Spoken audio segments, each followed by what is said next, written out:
Hello friends, welcome back to your our channel classes for you. I am your friend Smriti and आज हम इस video में करने वाले हैं अपने next 10 question. In previous class video we have already discuss 10 question from this session. चलो, ये जो हमारा सेशन रहेगा ये हिंदी में बाल विकास और शिक्षा शास्त्र का रहेगा। जो हमारा साइकोलॉजी का पोर्शन होता है, हमारे टैट्स में जो 30 मार्क्स के जो क्वेश्चन आते हैं वो वाले हम यहाँ पर क्वेश्चन डिस्कस कर रहे हैं। और इससे पहले मैं अपनी 4 वीडियोज़ अपलोड कर चुकी हूँ। अगर आपने वो ना देखी हो तो प्लीज़ उनको वॉच कीजिएगा और उन पर लाइक कीजिएगा, कमेंट कीजिएगा और अपने फ्रेंड्स के साथ शेयर कीजिएगा ताकि ज़्यादा से ज़्यादा लोगों को वहाँ से हेल्प मिल सके अपने टैट्स को क्लियर करने के लिए। तो चलिए स्टार्ट करते हैं ये वाली वीडियो, जहाँ पर हम ये 10 क्वेश्चन अपनी पहले वाली वीडियो में डिस्कस कर चुके हैं। अगर आपने वो वीडियो ना देखी तो मैं आपको उसका लिंक प्रोवाइड कर दूँगी इसी वीडियो के डिस्क्रिप्शन बॉक्स में, तो आप वहाँ पर विज़िट करके वहाँ से उसको ओपन करके वो वीडियो भी आप देख सकते हैं। तो चलिए स्टार्ट करते हैं ये सेशन हमारे क्वेश्चन नंबर 11 के साथ। तो ये हिंदी के लिए, हिंदी वाले बच्चों के लिए मैंने किया है, जो हिंदी के जो अध्यापक बनना चाह रहे हैं और बाल विकास और शिक्षा शास्त्र को हिंदी में, साइकोलॉजी को हिंदी में जो पढ़ रहे हैं, हिंदी मीडियम से जो पढ़ रहे हैं उनके लिए वीडियो है। तो चलिए स्टार्ट करते हैं 11 क्वेश्चन से। क्वेश्चन नंबर 11 जो है ये हमें कह रहा है, भिन्न भिन्न पृष्ठभूमि के बच्चों के मध्य अधिगम को प्रोत्साहित करना संभव है जब अलग अलग पृष्ठभूमि से जो बच्चे आते हैं पढ़ने के लिए, उनके मध्य अधिगम को प्रोत्साहित, उनके अंदर जो है लर्निंग की जो क्वालिटी है, लर्निंग की एबिलिटी के लिए उनको मतलब प्रोत्साहित करना, उनको मोटिव करना कि वो सीखें, लर्निंग करें। तो उसके लिए क्या चीज़, अब उसको कब मोटिव कर पाओगे या उनको मोटिवेट कब कर पाओगे, उनको प्रोत्साहित कब कर पाओगे, जब क्या हो, विभिन्न अधिगमकर्ताओं की आवश्यकताओं को पाठ्यचर्या संबंधी अनुभवों के साथ सम्मिलित करके। तो देखिए आपको ऑप्शन दिए गए हैं कुछ, इसमें आपको कंडीशन बतानी है कि आप उन बच्चों को कब प्रोत्साहित कर सकते हो। तो देखिए जो हमारा ये ऑप्शन नंबर 1 है, विभिन्न अधिगमकर्ताओं की आवश्यकताओं को, जितने भी अधिगमकर्ता यानी जो सीखने वाले हैं, जो बच्चे हैं, उनकी आवश्यकताओं को पाठ्यचर्या संबंधी अनुभवों के साथ सम्मिलित करके, यानी उनको एक्सपीरियंस कराकर, उन पाठ्यचर्या से करिकुलम के साथ क्या है, उनके अनुभवों को एक्सपीरियंस करा करके उनको क्या कर सकते हैं, हम प्रोत्साहित कर सकते हैं। यानी कि लर्निंग बाय डूइंग अगर उनको देंगे तो वो सीखने के लिए प्रोत्साहित रहेंगे, राइट। तो ये जो हमारा फर्स्ट जो ऑप्शन है ये इसका राइट आंसर रहेगा। इसके अलावा देख लेते हैं, जो जैसे गरीब पृष्ठभूमि वाले अधिगमकर्ताओं से अपेक्षाओं को प्रीमार्जित करके, तो नेगेटिव है, ये नहीं होगा। उद्देश्य प्राप्ति के लिए सभी विद्यार्थियों से कठिन परिश्रम देखो करवाना बिल्कुल नेगेटिव है। हम बच्चों से कठिन परिश्रम नहीं कराना चाहते, ठीक है। उनको जितनी ईजी हो सके, जितनी ईजी आप उनको लर्निंग प्रोवाइड करा सको वो करवानी होगी। उसके अलावा डिफ़िकल्ट आप उनको करवा सकते हो, वो आपकी एक अलग प्रोसेस है जहाँ पर बच्चा खुद कंस्ट्रक्ट करता है चीज़ें, वो हो सकता है उसके लिए डिफ़िकल्ट हो, लेकिन वो भी उसके लिए ज़रूरी है। कंस्ट्रक्टिविस्ट जो अप्रोच है वो हमारी कहती है कि हमें बच्चों को छूट देनी चाहिए कि वो करके सीखें खुद से एक्टिविटीज़ को। तो लेकिन यहाँ पर क्या बात, यहाँ पर प्रोत्साहन की हो रही थी, तो इस तरह से हम उनको प्रोत्साहित नहीं कर सकते, डिमोटिवेट हो जाएंगे वो। अगर उनको कठिन परिश्रम करवाएंगे, ठीक है, थकावट हो जाएगी, तो उससे क्या लर्निंग में पठार पैदा हो जाएगा, लर्निंग नहीं हो पाएगी। तो नेक्स्ट जो हमारा ऑप्शन है, अधिगमकर्ताओं को अभिप्रेरित करने हेतु पुरस्कार योजना द्वारा। अगर आप उनको पुरस्कार योजना, तो वो तो एक्सट्रिंसिक मोटिवेशन हो जाएगा, बाहरी उत्प्रेरक हो जाएगा, ठीक है। तो वो नहीं करना हमने उनको, सिर्फ ये कुछ चीज़ें देने के लिए या उनको कुछ इनाम वगैरह देने के लिए नहीं करवाना। हमें उनको क्या है, एक ऐसी अधिगम करवाना, एक ऐसी लर्निंग करवानी जो उनकी परमानेंट लर्निंग हो और जिसको प्रोत्साहित होकर के सीखें, ऐसी चीज़ें उनको सिखानी है। तो जो हमारा ऑप्शन नंबर 1 है, 1 is the right answer. Next question देखिए, नेक्स्ट क्वेश्चन है हमारा 12 में क्या कहा गया है, विभिन्न आकलन प्रणालियों का प्रयोग अध्यापक के लिए सहायक है। अगर अलग अलग प्रणालियों का उपयोग करते हैं अध्यापक तो वो उसके लिए हेल्पफुल होता है। किस चीज़ के लिए, तो देखिए निम्न उपलब्धि का कारण निर्धारित करने में, नीचे वाली उपलब्धि यानी कि छोटी उपलब्धि का नहीं, बिल्कुल नहीं। निम्न उपलब्धि का कारण समझने में भी हेल्पफुल नहीं होता। उन निम्न उपलब्धि प्राप्तकर्ताओं को अभिप्रेरित करने में जिनमें लेखन क्षमता का अभाव है, नहीं। विभिन्न पृष्ठभूमियों के अधिगमकर्ताओं की विशिष्ट कमजोरियों को पहचान करने में, देखिए जो जो सबसे बेस्ट ऑप्शन आपको लगेगा वही इसका आंसर होगा। साइकोलॉजी में यही जानना होता है। देखो बेस्ट आपको ऑप्शंस सही लगेंगे, लेकिन जो सबसे बेस्ट होगा आपको उसी को चूज़ करना है। तो यहाँ पर इस क्वेश्चन में जो 12 क्वेश्चन है, विभिन्न आकलन प्रणालियों का प्रयोग अध्यापक के लिए सहायक है। अलग अलग वो आकलन की, मूल्यांकन की, आकलन के असेसमेंट की प्रणालियों को यूज़ कर रहा है। तो वो इसलिए है क्योंकि जो अलग अलग पृष्ठभूमियों से बच्चे आए हैं, दिगमकर्ता आए हैं, कि विशिष्ट कमजोरियों की पहचान कर सके, वो इस असेसमेंट से ये जान सके कि किस जगह से आए हुए बच्चों में क्या कमियां हैं, उनको कैसे दूर करना चाहिए, तो उसकी वो पहचान कर सके। सो जो फोर्थ आंसर ऑप्शन है हमारा, यही इसका राइट आंसर होगा क्वेश्चन नंबर 12 का। नेक्स्ट क्वेश्चन देखिए, सही कथन का चयन करना है आपको यहाँ पर। तो एक अध्यापक को दिव्यांग विद्यार्थी के साथ सहानुभूति रखनी चाहिए और अन्य विद्यार्थियों को भी उनके साथ सहानुभूति पूर्ण व्यवहार हेतु प्रेरित करना चाहिए। देखो अच्छी बात है कि सहानुभूति रखें, लेकिन हद से ज़्यादा सहानुभूति भी ठीक नहीं है, ठीक है। और दूसरे बच्चों को भी आप प्रेरित करोगे कि इसके साथ सहानुभूति रखो, तो ये ज़रूरी नहीं है, बिल्कुल सही नहीं है। कुछ हद तक सही है लेकिन बिल्कुल सही नहीं है ये। नेक्स्ट जो है, अध्यापक को दिव्यांग विद्यार्थियों के साथ सहानुभूति नहीं रखनी चाहिए, किंतु योग्यताओं और उनके स्तर के अनुरूप विशिष्ट अधिगम अपेक्षाओं को दृढ़तापूर्वक संचालित करना चाहिए, ठीक है। तो दृढ़ता पूर्वक आपको संचालित करना चाहिए उनके अनुरूप विशिष्ट अधिगम अपेक्षाओं को।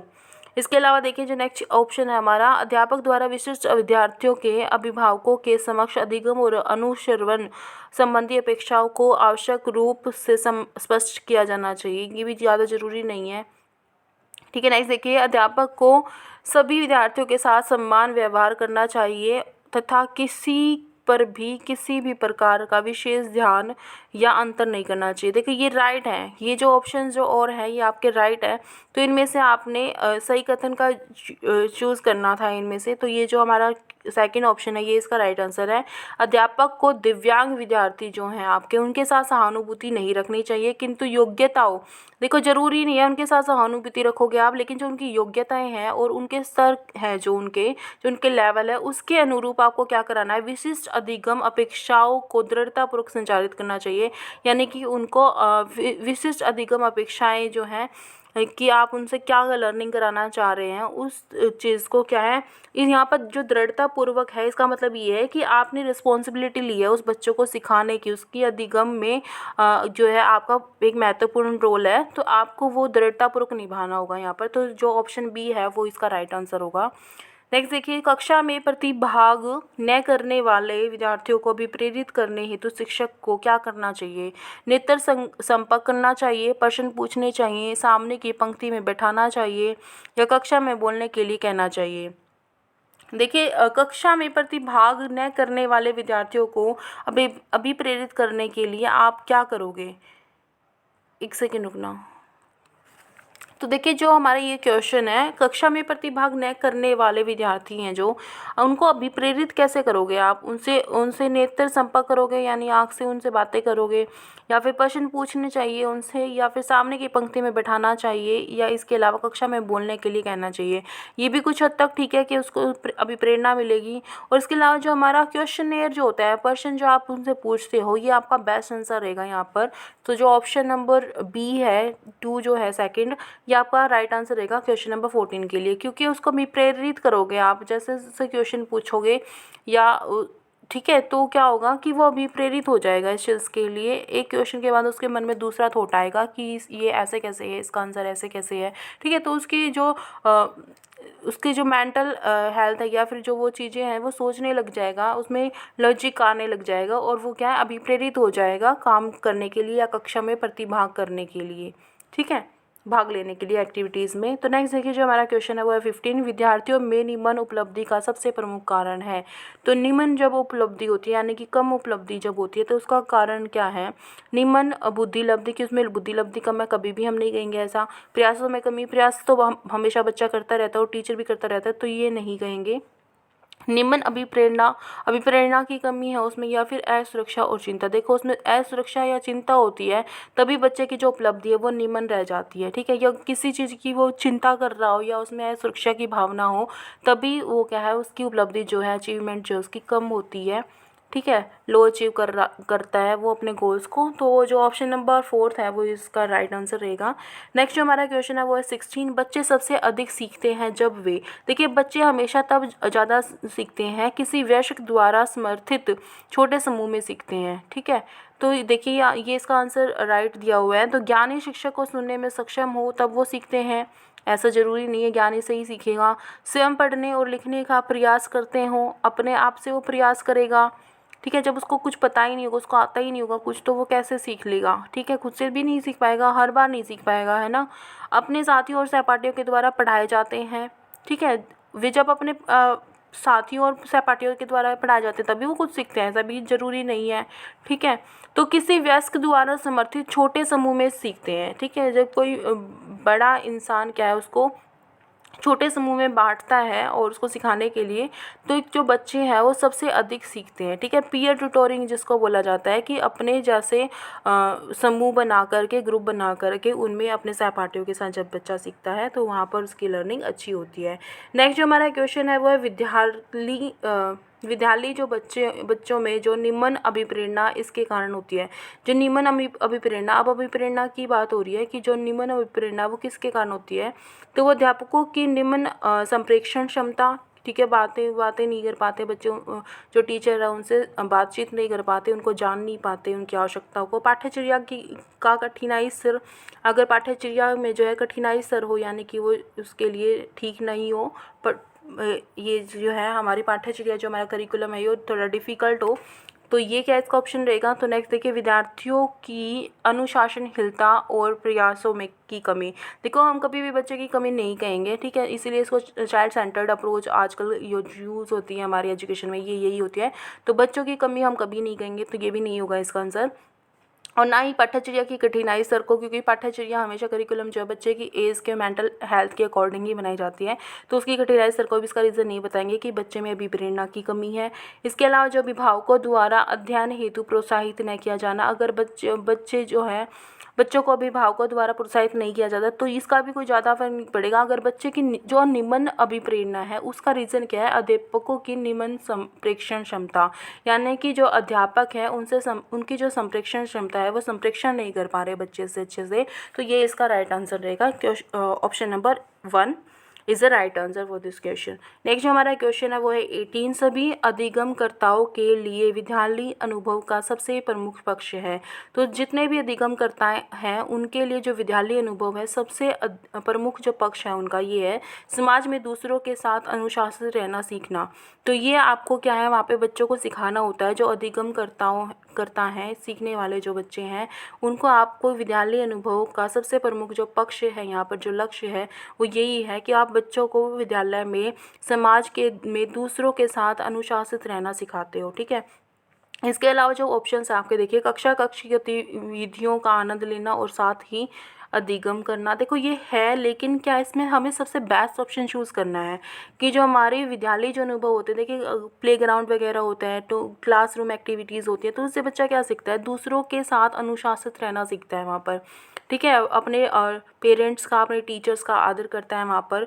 ठीक है, तो विभिन्न अकादमिक विषयों में उच्च प्राप्त अंक पाना, तो प्राप्त अंक पाना भी ये ज़रूरी नहीं है, उसको अंक प्राप्त करने के लिए आप उसको वो नहीं कर रहे हो, अनुभव नहीं दे रहे हो विद्यालय का।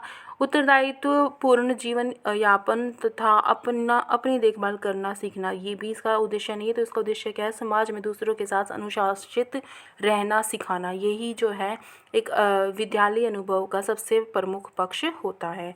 नेक्स्ट देखिए, नेक्स्ट जो हमारा क्वेश्चन है, अच्छा शिक्षण है तो कौन सा इनमें से अच्छा शिक्षण है। देखिए ऑप्शन नंबर 1 है अधिगम संसाधनों को व्यवस्थित करना तथा विद्यार्थियों को अपनी गति से कार्य करने हेतु स्वतंत्रता देना। देखो यहाँ पे बताया गया है कि एक अच्छा शिक्षण वो कहलाता है जब जो है अधिगम संसाधनों को व्यवस्थित करना, यानी कि जो जिस जरिए से आप बच्चों को सिखाना चाह रहे हो, वे जो अधिगम के आपके संसाधन हैं उनको आप ऑर्गेनाइज करोगे, अच्छे से व्यवस्थित करोगे, तथा उसके साथ साथ विद्यार्थियों को अपनी गति से कार्य करने हेतु स्वतंत्रता देना। तो उनको स्वतंत्रता दोगे आप, यानी कि जो चाइल्ड सेंटर्ड अप्रोच आपको कहती है कि बच्चों को खुला छोड़ो और उनको अपनी एक्टिविटीज़ करने दो और लर्निंग बाय डूइंग करने दो। तो ये जो है आपका अच्छा ऑप्शन है, तो ये इसका आंसर है। और इसके अलावा जो ऑप्शन है देखिए उनमें देखते हैं, विद्यार्थियों को अध्ययन की योजना बनाना और उसका अनुपालन सुनिश्चित करना। तो विद्यार्थियों के अध्ययन की योजना तो आप बना लोगे, लेकिन उसका जो अनुपालन सुनिश्चित करना वो भी कर लोगे। लेकिन सबसे अच्छा आपको यहाँ पे सबसे बेस्ट ऑप्शन अगर चूज़ करना है तो आपका ऑप्शन नंबर ए रहेगा। इसके अलावा देख लेते हैं, भावी व्यवसायों हेतु अभिप्रेरित करना। देखो व्यवसाय दिलाना ये उद्देश्य नहीं होता शिक्षा का, सिर्फ व्यवसाय दिलाना ही उद्देश्य नहीं होता, उसको एक अच्छा नागरिक भी बनाना है, ठीक है। और इसके अलावा देखिए, प्रत्येक को व्यक्तिगत सहायता उपलब्ध कराना। तो व्यक्तिगत सहायता उपलब्ध कराना भी इसका जो है मेन उद्देश्य नहीं है। इसका जो एक अच्छा शिक्षण वही है जहाँ पर जो है अधिगम संसाधनों को व्यवस्थित किया जाए, ऑर्गेनाइज किया जाए, जितने भी आपके टीचिंग मेथड्स हैं, मटेरियल्स हैं, उन सब चीज़ों को आपको व्यवस्थित करना होगा वहाँ पर। और इसके साथ साथ जो विद्यार्थी हैं उनको अपनी गति से कार्य करने की स्वतंत्रता दोगे आप, उनको फ्री छोड़ोगे कि वो अपनी गति से सीख पाएँ। उनके ऊपर ऐसे थोपोगे नहीं कि आपको आज में इतने क्वेश्चन आंसर लर्न करने हैं, ये चैप्टर पढ़ के आना है, ये चीज़ें करनी है, नहीं, ऐसा नहीं करना। जितने बच्चे की क्षमता है और जितना उसका वो जिस चीज़ के लिए प्रेरित है करने के लिए, जिसमें उसकी रुचि है, आप उस चीज़ को उसको करने को दोगे, ठीक है। तो ये जो अच्छा शिक्षण उसी को कहा जाएगा जिसमें बच्चा इंटरेस्ट ले रहा है और आप उन चीज़ों को व्यवस्थित कर रहे हो, अच्छे से ऑर्गेनाइज कर रहे हो और उसको स्वतंत्रता दे रहे हो कि आप जो करना चाह रहे हो आप यही कीजिए, लेकिन उसमें क्या है, उसका अधिगम होना चाहिए, पॉजिटिव चीज़ें वो सीख पाए। नेक्स्ट जो हमारा क्वेश्चन है वो 20 में कहा गया है, कक्ष में विद्यार्थियों का अधिगम परिलक्षण है। तो कक्ष में विद्यालय की जो कक्ष हैं उनमें विद्यार्थियों का अधिगम परिलक्षण क्या है, कि बच्चा कहाँ पर सीख रहा होता है और क्या रीज़न होता है कि बच्चा जो अधिगम कर पाता है। तो ये परिलक्षण बताना है आपको। उनकी संज्ञानात्मक क्षमताओं का, माता पिता के सहयोग का हो सकता है, क्षमताएं भी हो सकता है, संज्ञानात्मक, मानसिक स्वास्थ्य और समायोजन का ये भी हो सकता है। लेकिन जो अभिरुचि और अभिप्रेरणा है ये सबसे बेस्ट है, क्योंकि जब बच्चा अभिरुचि और अभिप्रेरणा ही नहीं होगी उसकी तो वो कैसे सीखेगा, चाहे आप उनको कितना ही संज्ञानात्मक क्षमता हो उसकी, कितनी ही मेंटल जो कॉग्निटिव एबिलिटी उसकी कितनी हो, लेकिन अगर उसमें जो है अभिरुचि नहीं है, इंटरेस्ट नहीं ले रहा है, अगर वो मोटिवेट नहीं है तो वो नहीं कर पाएगा। तो जिसका ऑप्शन नंबर 4 है यही इसका राइट आंसर रहेगा फॉर क्वेश्चन नंबर 20। तो चलिए फ्रेंड्स, यही आज हम 10 क्वेश्चन करने वाले हैं इस वीडियो में। इससे नेक्स्ट जो हम वीडियो अपलोड करने वाले हैं उसमें हमारे नेक्स्ट क्वेश्चन रहेंगे जो हमारे रहेंगे 21 से 30 तक। तो वीडियो को देखते रहिए और शेयर करते रहिए अपने फ्रेंड्स के साथ, और इसी तरह की और वीडियोस के साथ मैं जल्द से जल्द हाजिर होती रहूँगी और ऐसी वीडियो आपको मिलती रहेंगी। तो अगर आपको मेरी वीडियो पसंद आए और मेरा सेशन पसंद आए तो प्लीज़ मेरी वीडियो को लाइक कीजिएगा, कमेंट कीजिएगा, शेयर कीजिएगा अपने फ्रेंड्स के साथ, और मेरे चैनल को सब्सक्राइब कर लीजिएगा, ताकि जो भी मैं आने वाले टाइम में जो अपनी वीडियोज़ अपलोड करूँगी वो आपको उसकी नोटिफिकेशन आपको मिलती रहे। साथ में एक छोटा सा चुटकू सा बेल आइकन आपको दिखेगा सब्सक्राइब के साथ में ही, उसको भी आप प्रेस कर दीजिएगा, ताकि जितनी भी नोटिफिकेशन होंगी, मैं कोई अपडेट डालूंगी या फिर वीडियो डालूंगी तो आपको उनकी नोटिफिकेशन मिलती रहे। तो इसी के साथ thank you friends for watching my video. Thank you so much.